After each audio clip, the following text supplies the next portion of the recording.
সুপ্রভাত সকল বন্ধুদেরকে। আজ ভিডিওটি শুরু করছি একটু লেট করেই, কারণ আজকে আমার উঠতে একটু দেরি হয়ে গেছে জন্যই। আজকে চা মুড়ি সব খাওয়াই হয়ে গেছে আমাদের। এখন এই যে রান্নাঘরে এসে সব মোছামুছি পরিষ্কার করে নিচ্ছি, কারণ এতই ধুলো পড়ে যায়, দু একদিন না মুছলেই প্রচণ্ড ধুলো পড়ে যায়। কেন যে এত ধুলো পড়ে মানে সেরকম গাড়ি ঘোড়া কিছুই যায় না, কিন্তু তা প্রচুর ধুলো পড়ে যায়, খুব ধুলো পড়ে। এই জন্য সব পরিষ্কার যতটা মানে করতে পারি চেষ্টা করি, কারণ ছোট বাচ্চা আছে তো। এই যে দেখো আমার আবার সে দুধ পড়ে গেছে, এর আগের ভিডিওতেও বলেছিলাম দুধ বসালেই আমার এই দুধ উতলে পড়ে যাবে। আমি সামনেই মোছামুছি করছিলাম যে আমি সব পরিষ্কার করি আর দুধটা উতলে যাবে, আবার সেই দুধ পড়ে গেল, আবার সেই মোছো। মানে এমনি মুছতে মুছতে মানে 12টা বেজে যায়, তারপরে আরও খালি মুছতেই থাকো, কি বলবো আর বলো তো। এই যে এবার সব বাসন মাজা হয়ে গেছে, এগুলো সব যার যেখানে জায়গা সব তাকে ঢুকিয়ে দিচ্ছি। এগুলো সব পরিষ্কার করে নিয়ে এই যে কৌটোগুলো দেখো কি সুন্দর দেখতে, এগুলো কিন্তু আবিরের কৌটো। এই রং খেলাতে আবিরগুলো নিয়ে এসেছিলো, হার্বাল আবির, তাতে ছেলে পেলে সব খেলবে বাচ্চা কাচ্চা, কিন্তু এত অনেক ছিল আর খেলতে খেলতে আর এগুলো শেষ হয়নি, এগুলো থেকেই গেছে। কৌটোগুলোর জন্যই সুন্দর লাগছে দেখতে। এই যে সব পরিষ্কার, নিজের জিনিস এইভাবে তো না পরিষ্কার করে রাখলেও হবে না, করতেই লাগে যতটা সম্ভব। ওই যে বললাম করার চেষ্টা করি। তারপরে চলে এলাম বেডরুমে। এখন এই বেডরুমের পরিষ্কার, ঘর গোছানো, মানে সকালবেলা উঠলে মেয়েদের কাজের শেষ থাকে না, কিন্তু আবার পরেও শুনতে লাগে যে তোমাদের তো সারাদিন সেরকম কোনো কাজ নেই। মেয়েদের কাজের ওই যে বলে যে হিসেব থাকে না, মেয়েদের কাজে হিসেব থাকলে খুব ভালো হতো, কোনো হিসেব থাকে না, মানে এগুলো কাজের মধ্যে ধরেই না, আমার তাই মনে হয় এখন। মানে যতই ঘরের কাজ করা হোক, এমন কি কাজ আছে, কিন্তু কিছু করার নেই। এই যে আমার শোপিসগুলো দেখো, আমার ছেলের অত্যাচারে একটা আছে তো আর একটা নেই, আর একটা আছে তো আর একটা নেই, মানে সবসময় ওর নিবে আর ঢেল দিয়ে দিয়ে ফেলবে, এত ফেলার অভ্যাস আমার ছেলের।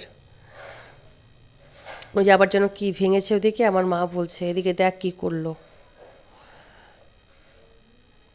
মানে এমনি দুরন্ত, তারপরে আবার ফেলাফেলি, হাতের সামনে যা পাবে নিয়েই ঢেল।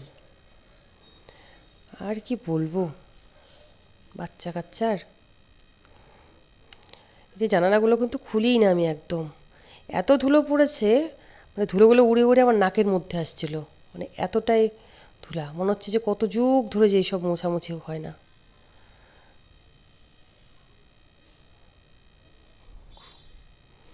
এই যে রুম ফ্রেশনার, এটা লাগাতে আমি খুব পছন্দ করি, আমি ঘরের সামনে সামনেও লাগিয়ে রাখি একটা করে, এত সুন্দর গন্ধ বেরোয়,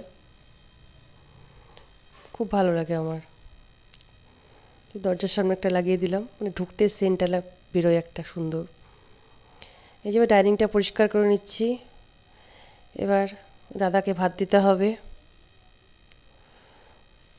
এই যে আমার ছেলের কিছু জিনিস লাগতো, সেগুলো সব নিয়ে এসেছে, সেগুলোকে আবার সব বের করে, না হলে কোন সময় আবার বের করে দিবে ফেলে, এই জন্যই আবার সব যার যেখানে জায়গা সব গুছিয়ে গুছিয়ে সব রাখতে হচ্ছে।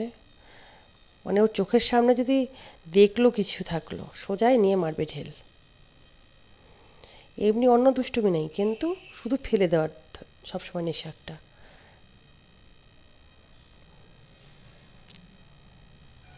আর আবার স্নান করতে আমার প্রচণ্ড দেরি, যে স্নান করে এসে ছাদে কাপড় জামা রোদ দিতে এলাম। ওই যে সেই সময় আবার একটু মেঘ করেছিল, পরে আবার রোদ হয়েছে, কিন্তু সেই সময় ভালোই মেঘ করেছিল। আমি তো ভাবছিলাম জামা কাপড় রোদ দিব কি না। এই যে দুপুরের খাবার দাবার আজকে তোমাদের সাথে শেয়ার করতে পারিনি, রান্না হয়ে গেছে।